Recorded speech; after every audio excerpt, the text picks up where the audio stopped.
Morning, everybody. Yeah. Morning. Hi. Nice turnout, a lot of smiles. That's always a good sign. I'm Reverend Steve Adkins. I've been out here in Cassadaga since 1986. Held a lot of positions here at my own church now. I'm going to expand my ministry a little bit, starting now when I retire, and also when I retire. This particular series of classes is we're trying to get going. Thank you all again for coming. If you didn't get one of these, let me know and I'll put 17 I think out. So if you want to just make a copy, we're not copyrighted, make a dozen copies if you want. It's all information from Spirit, so it's free.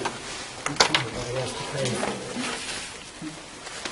In line with that, there's a donation basket at the back. That is a suggested donation. It's not required. If you get to the door and don't have your wallet, come in. If you get here and don't have any money, come in. This isn't how I make my living. So you're welcome no matter what state of money you have, state of mind you have, just come in and enjoy. Each class is a separate series. Each class will stand alone. What I'm trying to do with these classes is address all three levels of you, make you more comfortable in the world around you, as well as more able to receive spirit impressions for yourself or professionally for others. It will help anybody at any stage that they're at. I'm a certified teacher of the IAM organization and the Cassadaga Spiritualist Camp. So anybody that's in a student process with either system can get a certificate that will count towards their curriculum. If you're not in the student process, then you will still get a certificate that you can have for an accomplishment. The series of classes will tend to challenge what you've heard, what you know, and I ask you, I'm not trying to say what you've learned to date is false or incorrect. I'm trying to give you a new view to things. And so open your mind, receive it how it comes to you. The classes are going to include a meditation technique, which is part of a series of techniques that were tranced to this world by someone I knew in 1988. It's not a series of meditation techniques that has ever been taught. It is a series of techniques that builds one on the other. Each one's supposed to take 30 days to do, but I'm going to give one a week so you can apply it as your life will allow you. But it's a progressive series of meditation techniques that one builds on the other. And there are tests at the end of each one to see if you've accomplished what this one intended to do. These techniques are visualization. They tend to open your mind up to newer concepts. And they're fairly simple, but they produce very profound effects. So read what it says, and like I said, don't rush through them. By the time the end of the class comes, you're going to have over a year of these exercises that you can do.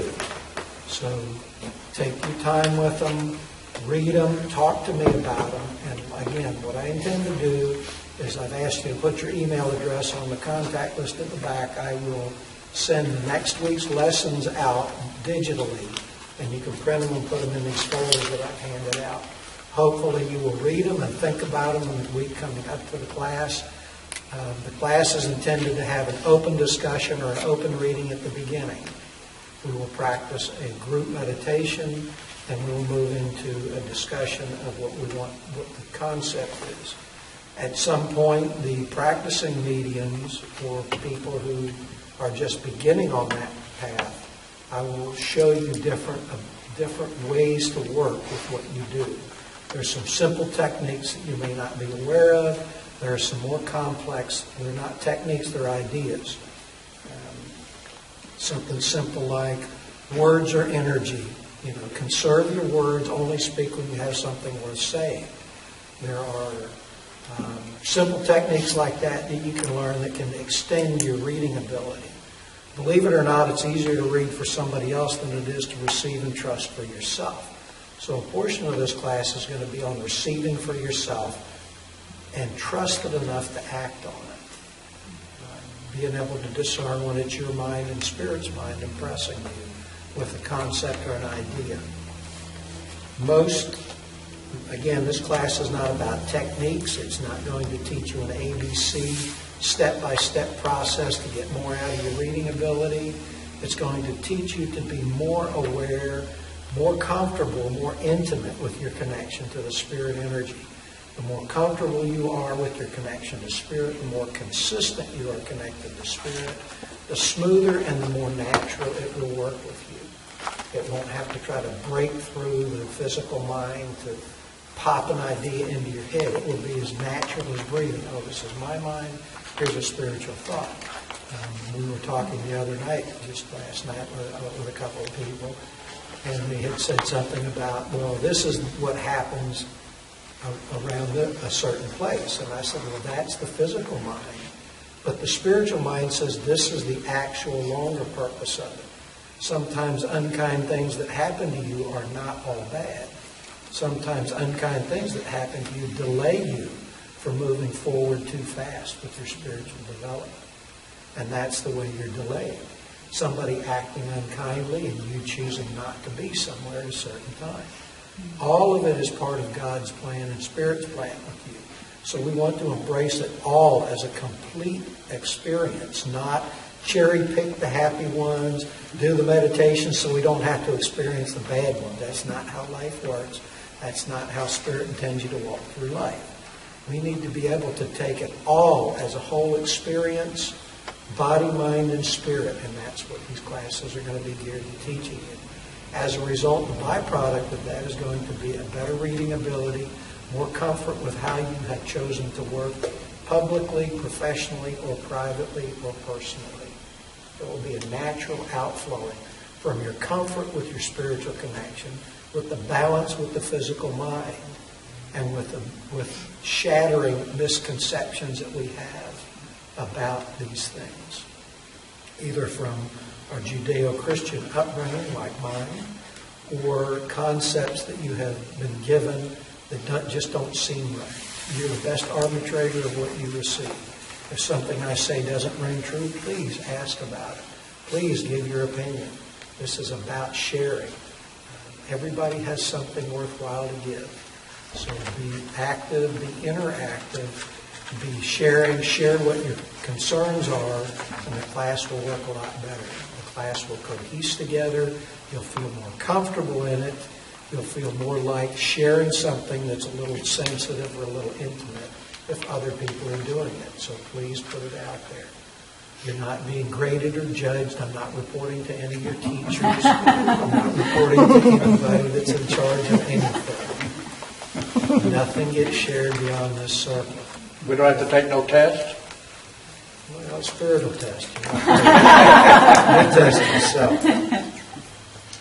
And as I said, the main thing about this is to realize that these are experiential things that we're learning. They're not ABC rigid concepts that I have to discipline myself to do. It's a joy about how you approach things. It's a happiness that you approach the spirit realm with, not this do or die, dedicated, have to do kind of thing. There's happiness in it. There's joy in it.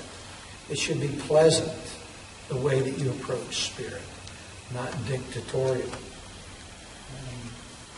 And again, they're experiential. They're not techniques. Most techniques are what I call navigational techniques. How to get somewhere, how to get something, how to do something. They're navigational. They're not attunement-based. So we're not going to learn those kind of things in this class. It's going to be us, a journey about us, with us, through the next 6 weeks. So open your mind. Don't be afraid to ask anything, but we only have a 2-hour class here. So we do need to be a little conservative and respectful of other people's times. So I would ask us, again, words are energy, so think about what you want to say it concisely and clearly, and try to keep it condensed so that we can have other people to share. There's a big crowd here, and I'd like everybody to get a chance to participate.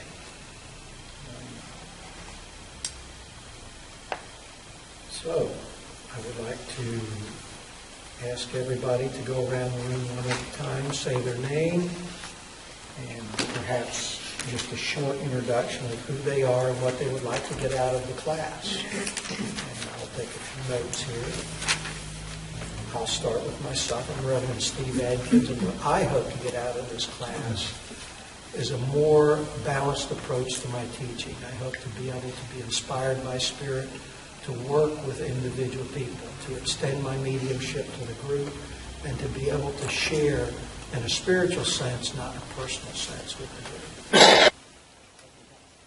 What I'd like to do now is just do a quick reading with some of the information that we have. That way we can get it out there, start thinking about the different processes.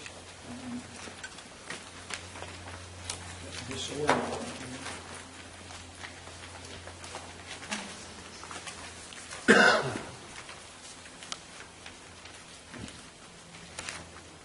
Part of what this class needs to do is open your mind up to new concepts, new ways of approaching what you've been seeing and hearing before. So one of the things I would ask you to do on a weekly basis is try to add something new into your life. It doesn't matter if you walk around the block differently, if you do something a little differently in your life. Start getting the newness, the difference in your life, opening your mind up to changing your routine. That's the physical part of it. Begin to do something new. Again, it doesn't matter if you walk around the block the same way every week, walk the other way. You'll see something different. You'll see a different perspective on the same things you do. There's really nothing new under the sun. We just see it differently as we approach things. So the first thing is do something new in your life, at least in the coming week. When you look,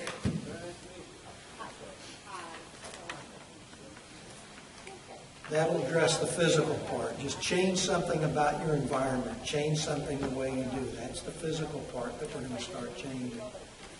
The meditation part, if you look in here, there's a thing called mind study. At the top, it talks a little bit about how we are formed and how our spiritual path is formed for us in spirit. There's always basically a new you ahead of you in the future. Spirit is forming the new you before you ever get there. Sometimes it's a small change when you get there. Sometimes it's a big change with your life. There's monumental changes occasionally. But every week, every month, there's a new you that's a few days in front of you. So when you meditate, just think a little bit about the you that's coming. Think about me, where I'm going to be in a few days or a week. You can push it out a little further, possibly a month. There is that you being developed by Spirit and by your own spirit. You have as much of a spirit in you connected to Spirit as any other spirit in existence. Part of you is as spiritual as anything you're trying to communicate with. So this is how you begin to greet that part of you, the spiritual you that's in the future. Think about what it is that you would like to have different. Move your mind into that being, because that's the Spirit guides, Spirit influences, showing you what's there for you. You have to do the legwork. They're not going to do that part for you. But the you is going to be there, and that's where we get into these conflicts. When we feel irritated when we get up, we feel a little out of sorts, is we miss the boat on the you that's there for us. That's why we want to meditate in the mornings, have our minds become quiet, and think about what is there for us from Spirit. So this is part of the meditation is you want to realize is that there's a new you on an average of 3 days in advance of the you here, just on a minor sense. Major senses are about a year out. So you want to think 3 or 4 days in front of you. Just think about what's going on with you spiritually, not physically. The first exercise. Can that be tied into deja vu? People get Depends on what your definition of deja vu is. like I've experienced this before, kind of thing. Where this seems very familiar. It could be, but deja vu is not really the same thing. This is trying to use your mind's energy, your mind's perception to reach into the future. see the you in the future rather than remind yourself of something you were. This is a new you that you're not familiar with, so it's probably not the same thing. The first exercise that we will work on this week in meditation, it's a simple visualization. There's a lot of verbiage that goes with this. There's an affirmation that you use prior to doing the meditation. There is a visualization that you do on a daily basis. And then there's an affirmation at the end, basically a prayer to close the energy. Then down at the bottom, after you've done it for about a week, there's another visualization to see how well you've accomplished that. Because all thoughts change the vibration rate of your mind. Certain combinations of symbols and thoughts invoke a permanent change within your mind. And that's what these are. These are a compiled set of visualizations that will change the vibrational rate of your mind, even though they're not accompanied with a lot of explanation. Just the formulation of the visualization and the attitude will change the vibration rate of your thoughts is basically how this works. And there's, like I said, there's a test at the end to see how well it's been accomplished. Be honest about it. It's all about self-honesty with the test. So that's the meditation that I'd like to see you do in the coming week. The part of the lesson today that I'd like to talk about is the state of mediums, which talks about the physiological effects that go on with you when you tune up. A lot of mistaken impressions go with this. I don't know how many times I've sat in classes and I've heard people say, "Oh, I feel spirit touching me. I feel a tingling on my face and neck."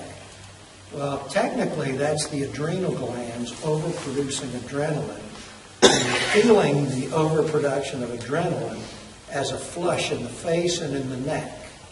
That's the actual physiological thing that's going on with you. So you need to breathe rhythmically to control that. Mediumship and expression of mediumship is a calm, normal, relaxed expression. It's not this hyped up, amped up feeling. It's a natural, normal expression about the world around you. It's not this thing that we pump ourselves up like doing a set of push-ups and then express it out until the energy runs out. It's a natural homeostasis balance of the physiological you as you sensitize yourself and a natural feeling of comfort with the communicator as the communicator connects to you. So it is a relaxing, it's stimulating, but it is not amped up. It's not hyped up. It's not like jogging and getting your blood pumping. So there's a balance that goes on. And the normal path of stimulus for attunement is it starts by intention in the hypothalamus gland. By intention, you begin to stimulate the master gland of the body. The other way that this process starts is becoming extremely frightened all at once. And anytime you get frightened, it starts up here and rings through the whole body. The same process occurs, a sensitivity of excitement of the glandular system, preparing you for fight or flight. With mediumship, you're doing the same thing by intention with the same set of glands. So basically the track is stimulating the hypothalamus where you think the light from God is coming into your body and moving down over your body. In the beginning, it is the sensitizing process that you're feeling. It is a physiological flow through the glandular system as you attune. It's not an immediate connection to spirit. You have to get the body sensitized first. So there is a process that goes on. Hypothalamus stimulates. It begins to work down the spinal column through the brain into the pituitary and pineal glands. These glands, when they become excited, begin to vibrate at a certain rate. When you feel you think your third eye is opening, what happens is those two glands come into a harmonic vibrational state. They're vibrating at the same rate of energy as they become stimulated. That's your thought process, where you begin to try to relax, you begin to try to attune. That's where the attunement starts, because you're actually sympathizing or getting the pineal and the pituitary gland to sympathize at the same rate of vibration. That's when that opening begins right here. That's what you feel in the forehead, is those two glands creating a common vibrational rate. The next thing that happens is the thyroid becomes active. The thyroid is the seat of the personality. That's you. This begins to become sensitive. This begins to bring you into the process as a human being. The seat of you. How many people do you know that have thyroid issues that have very difficult ideas about themselves? Most people that have thyroid issues have had a challenge to who they are, a very difficult life, a very difficult process. So it's affected the thyroid, which is the seat of the personality, in a mystical sense. As it moves on down, you move into the thymus, which is a gland that's doesn't have a lot known about it, other than it secretes a balancing hormone. It works on the lymphatic system, which is basically a lot with the nervous system. So when you feel this area being sensitized, I guess some people would call it the heart chakra, which I'm a spiritualist, so I tend to draw to the glandular centers rather than chakra centers. You touch this, you feel such a relaxing effect over your whole body, because you're tending to stimulate the thymus. It's beginning to stimulate the lymphatic system when you do this. This is the center of the healer, the compassionate center, the center of your feelings, your nervous system as it reaches out. The adrenal glands are what really creates a lot of the activity in the body. As this flow moves down to the adrenal glands, they begin dumping adrenaline into the system. This is where you need to be breathing rhythmically to control this process. Breath controls this process, not mental thought. It has to be rhythmic breathing. So you have to, when you're sitting around just relaxed and you're not doing anything, you want to pay attention to what your rhythmic breathing feels like, because that is what calms the body's glandular system. Not yogic breathing, not forced breathing, not blow breathing, not pant breathing. Rhythmic breathing of how you are in a normal state of existence, because you're trying to get your sensitized body to act as a normal state of existence. You're trying to feel normal with it. You're trying to feel in an elevated state, but normal and in control of it. So you begin to breathe rhythmically as this flow moves down the body. Then it moves down into the pancreas. And when you see this, it's down in the solar plexus region down here. This is what people call the solar plexus. This is where everybody says they're having the spirit come in, where they're feeling the sensitizing of the world around them. That's because, if you see there, it senses the personality of those near them in spirit. When we feel that, it's like a wash into the body when we're standing there trying to work publicly, the mediums that work. First you feel this flow, and then when you feel the connection, the inflow back in seems to come into the center of the body. That's because the pancreas has become sensitized. And that's where the spirit, again, this is probably the solar plexus center. Well, I don't know what the chakra center for that is. But again, it's a glandular center that has become sensitized. You need to be aware of all these physiological things that occur with you, so you don't mistake them for spirit impressions, so you have a better control of your body. What happens with people that work in the sensitive field like this, they get all these glandular systems working, they get everything pumped up, and they work for 5 minutes or 10 minutes, and they sit down without gearing it back. There's a gear back that needs to go on just like a gear up. It's as important to shut it down as it is to sensitize it. Because if you don't, you got all these hormones and all this stuff flowing around in you that has been forced up to be sensitized. It's like a runner running a 2-mile race and just falling down on the ground. They have to walk it off. They have to get themselves back to a normal state of being. One of the purposes of understanding this glandular system is so that you can visualize shutting it back down again, getting it back to the normal state of existence. So this is information you need to understand. The ovaries or testes is your connection to the earth plane. How many guys are having an increase in their cancer in that area? You know, guys are really tough with what goes on around them. Women tend to have it up here, men tend to have it down there. Women are very compassionate. That's the thymus center. That's what happens to them. They get struck here by the shocks of the world around them. Men tend to take it in the prostate, which is their connection, a very earthy connection for most men. Women tend to be very ethereal most of the time. So you see that impact in the glandular centers. Steve, how does that, when you talk about that, like for men and women, like for men in particular, more sense of cancer and prostate, what is that connection there with the earth? That connection generally tends to be, the earth connection tends to be the seat of our instincts.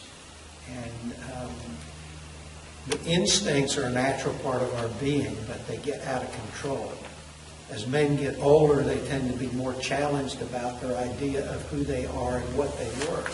If they haven't evolved their idea themselves, they get stuck, and they have this repetitive thing. That's why you see all these testosterone clinics out there, which is very detrimental. It's very damaging to the body to do these things. You begin to get focused on the physical. You begin to get focused on the instincts. And guys tend to be more like that than women, because that's the nature of their being. You know, it's just the nature of who they are here. So that rooting to the earth, that inability to move to a different level of perception, that constant trying to reaffirm that they're still virile, that they're still active, that they're still attractive, that settles in that gland and settles in that area. And the more they pound on it, the more insecure they feel about it, the more it damages that glandular center. And that's how healing, that's how disease works, is that constant repetitive thought of a specific nature damages a glandular center or a part of the spiritual matrix. It weakens it to where the illness can occur. So it's a balanced thought that you have to have about all of these glandular centers, realize the parts that they play, and begin to be more aware of how your thoughts affect these areas. So we kind of verge a little bit off, but the primary thing is when you sensitize yourself, you have to realize that it's a normal physiological gearing up. It's not this instant on with spirit like a light switch. I mean, I've been doing this a long time. And you still have to take a few moments. You get faster at it, but you never have to stop doing it. People that say, I see spirit all the time, that can be very detrimental to the health center. There's a much higher incidence of leukemia and diabetes among mediums and practitioners because of that. They stay on too much. They don't control when they're on. They don't intentionally shut themselves off. And these hormones, these chemicals tend to stay in the body. And the biggest damage that occurs is to the nervous system by staying sensitive too long, sensitive all the time. There's a balance that has to be struck there. And you have to be consciously aware of it. You have to be a good steward for your body. And you have to honor your body. You have to honor the spiritual connection. And you have to honor who you are as a being, a physical being and a spiritual being. Honor means taking care of, respecting, and trusting. And you have to do that physically, mentally, and spiritually in all phases of your life. That's how you see some people that live 100 years old still are out there working as hard as they ever did, and other people start dying at 40, slowly, piece by piece. That doesn't mean you can't turn it around, but they don't get what's going on. Hey, we got power. You have to have this balanced approach. So with the practitioners, the purpose of this lesson is to realize, A, that there is a physiological flow that is normal that occurs, that you have to be in charge of, that you do have control over, and that is an important part of the process. It can be done in morning meditations.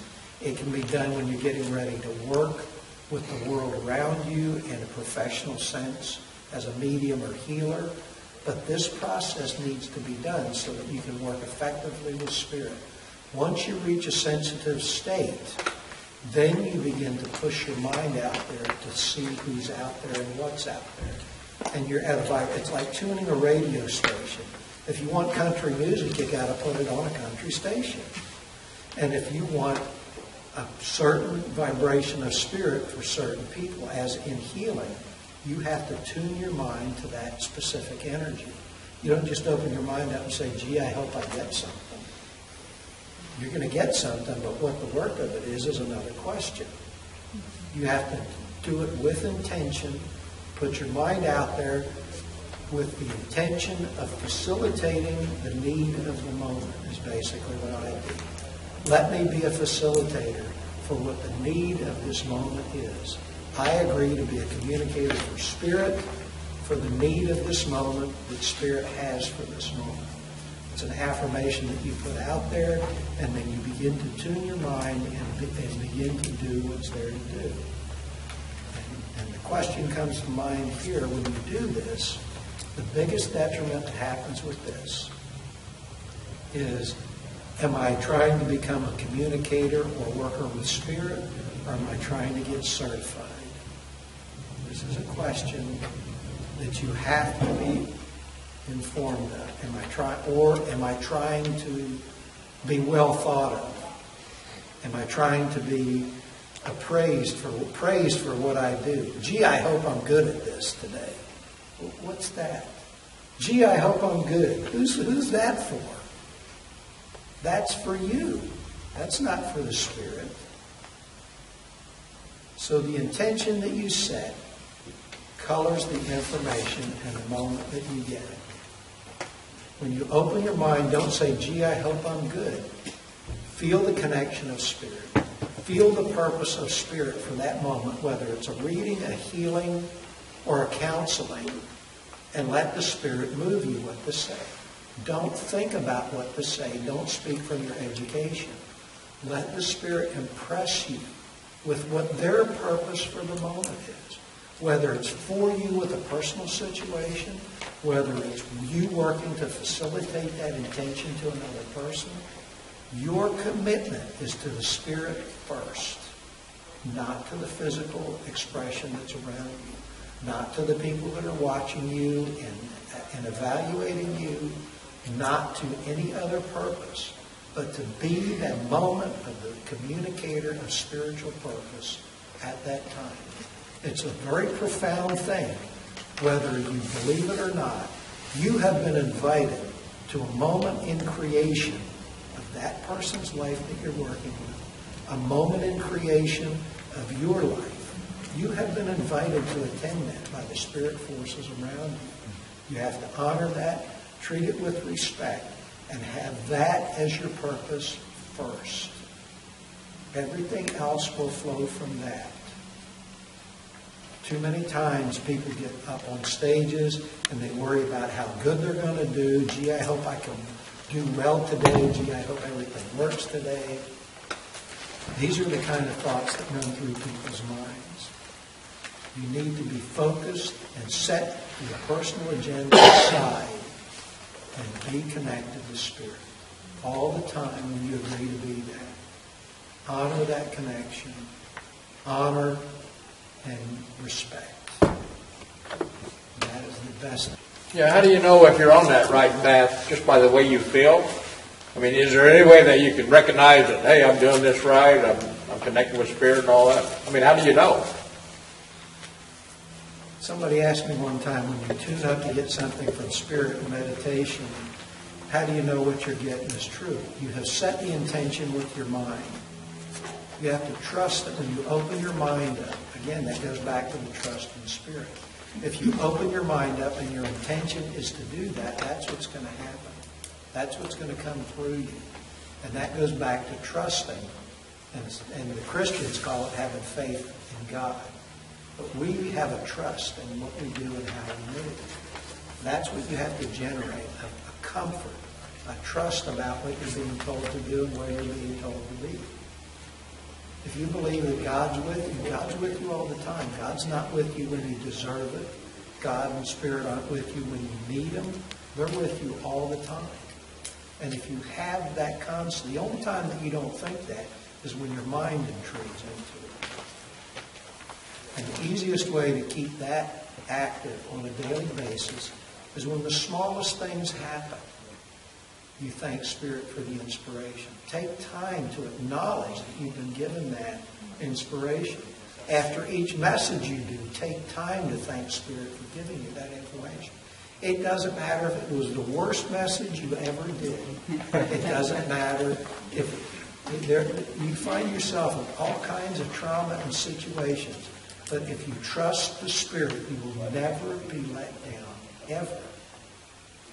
So you have to trust, you have to ask, you have to put forth a step of trust about what you're doing.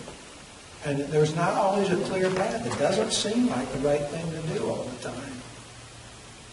So you have to have that trust. You have to have that belief that Spirit will be there, and what they tell you is the right thing to do. And never let you down. No, I've never been let down. I made the wrong choice sometimes, but after they told me what to do, that can't be it. You got another example of that? That one? One that I can share in mixed company. I don't want to talk too much about myself. I want you guys to understand the impact of this. Get an intimacy with Spirit. And that's done by daily connection, by trusting it, by speaking to the spirit realms that they're real, that they're as real as you and I sitting here. They still have a personality. They still have feelings. They may be elevated spirits, but they're still very much wanting to be part of your life, to have acknowledgement that they're part of your life, and a little bit of acknowledgement that they're having an effect in your life. They still have that need in their own psyche. They're not God. They're still individual entities that operate around you and with you. And they are fallible. That's why you're responsible for what you do every time you do it. Yes. Do spirits have emotions? I was under the impression that only physical had emotions. They don't have emotions, but there is a energetic flow where they learn by what happens. There has to be so below as above on a different vibrational rate. If we learn by interaction, by decision, and by circumstances affecting us, so does the spirit on a different level. They're not hungry, they're not scared, they're not frightened, they're not emotionally upset, but there is still that dynamic of energy that we can affect, that we can generate back to them. So there is some sort of relationship of energy there that you are part of, that you can affect, and that you can enhance and share. Yes, Karen? I want to get back to the physical. So you're doing readings, and I know I get home and I'm just, I need to get to bed because I have to get up and work early, and I'm just high as a kite. So you're saying to get out of this state, to bring myself back to a normal level, I need to do breathing? Is that my understanding? That's correct. You sit in a chair, don't try to meditate. Just begin rhythmic breathing and visualize it going back. Visualize the hypothalamus relaxing. Just begin to consciously tell it to relax. And it would begin to shut down. It'll take about 5 to 10 minutes. Once you start the process, you don't have to sit there 5 to 10 minutes. But you have to sit there and visualize it shutting down, and within 5 to 10 minutes, it will be back to a normal state of existence. Okay. Thank you. The other side of that is too many meetings prior to going to work. They get into too deep of a state of meditation. Deep meditative states are counterproductive to healing and meditation unless you're a trance healer or trance medium. Because you have to still have your conscious faculties engaged to be able to express around you. So don't get into a deep meditative state prior to going to an event where you're going to be working at. Do the calming breathing, do the rhythmic breathing, balance yourself, rather than try to go into a deep state of meditation, because you're behind the game trying to gear back up coming out of that state. It's not the same process. Thank you. This sensitizing, there is a shortcut to it. If you find yourself in the middle of something and you are very tired and you want to get a temporary boost, this can be done in a workday situation. This exercise can be done if you get a few minutes in the restroom when you're at medium's night, if you're feeling really dragged out, anywhere, this will give you an energetic boost. Movement and words are energy. You have to remember that. Movement and words are energy.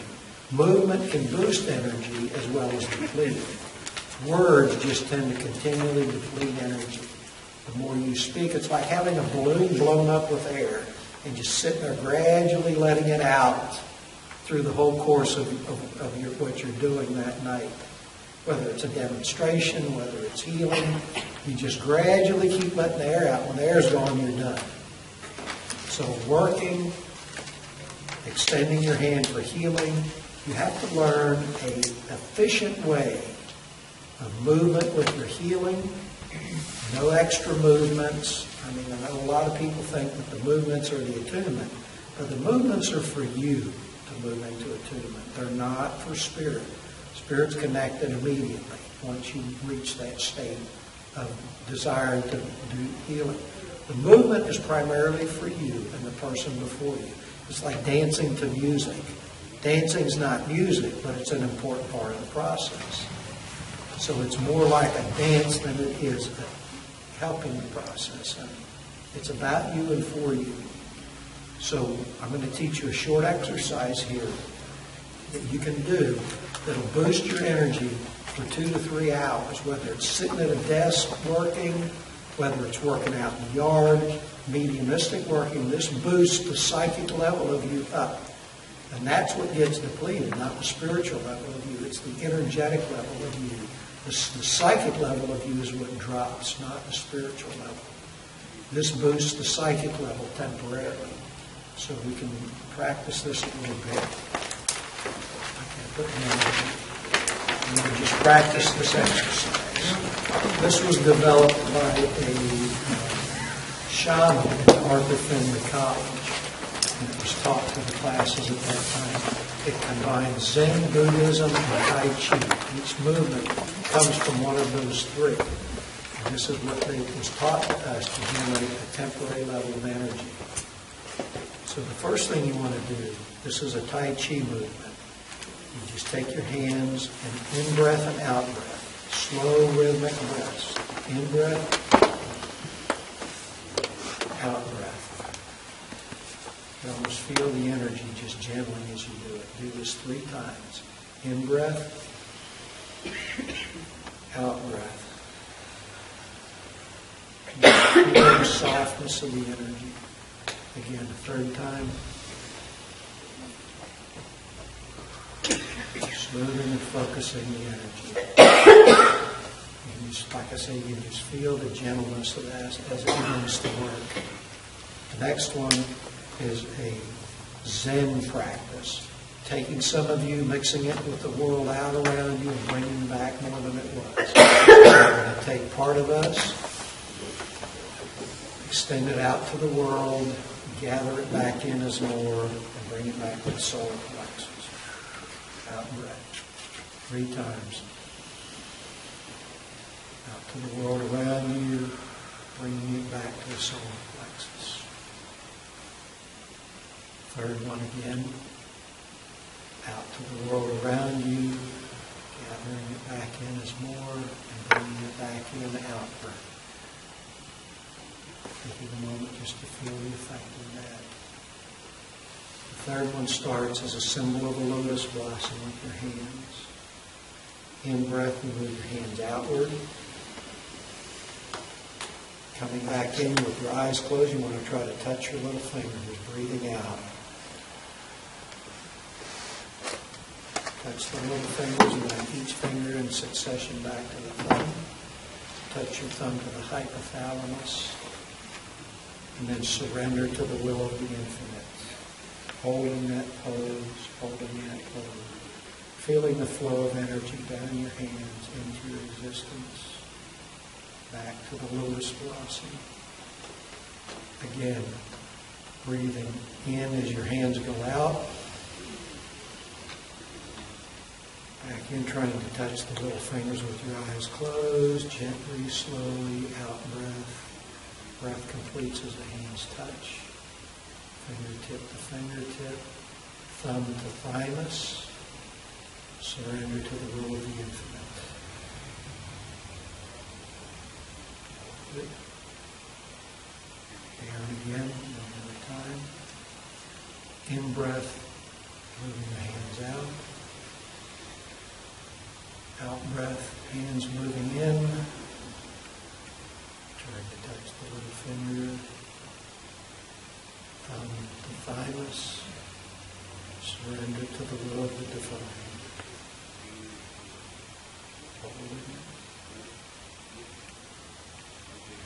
Feeling the gentleness and the touch from Spirit. Back to the lotus blossom. To test this, you can take your hands and just put them out with your eyes closed and just bring them in slowly until you feel pressure on the palms of your hand. And that tells you it's like a generation of your psychic field. You can feel the presence of that energy. Just feel it wherever you feel it. That tingling will start on your hands. Okay. That's good. Anybody feel energized from that? Very nice light feels your mind, makes your mind open. You've been sitting there a while, so you can do that. We'll take this about a 5-minute break if anybody wants.